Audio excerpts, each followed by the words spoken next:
living. The hauntings are actually a recordings themselves. So a recording of an event, and they don't interact with the living at all. And then a poltergeist, well, they're neither of those two. So they're not a ghost, they're not a haunting, but they're caused by the unconscious mind. So unconscious mind of a living person, usually under some kind of stress. Now the Welsh Bridge, where we just come from, that was built in 1796. The bridge before that was called St George's Bridge, which goes all the way back to the 12th century. St George's Bridge used to be a colossal bridge, twice the width and twice the size of what you see there today, because the river was twice as wide. And Shrewsbury, back in late Middle Ages, the 14th, 15th century, used to be a very, very busy inland port. It was considered to be the third most important township in the country, behind London and York. So lots and lots of activities here, lots of boatsmen, and if you ever go around the town centre and look above the shops, you'll see where all the old drapers, where they used to treat the wool, come down from Wales, it get treated and dyed here in Shrewsbury, and then sent down the River Severn and distributed from there. But this St George's is where they used to do the trial by water.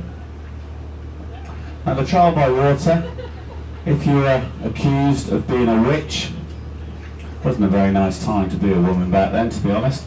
If you were accused of being a witch, they would take you to St George's and they'd tie a weight around your ankles and they'd throw you off the bridge. Now, if you died and you drowned, well, it was unfortunate because you were dead, but you weren't a witch. So you weren't accused of being a witch then. But if you actually survived, you were quite blatantly a witch. How could you survive such a thing? So they were then taken to the top of town, right outside W.H. Smith, and they were burnt at the stake. What a lovely generation they used to live in. So there's trial by water.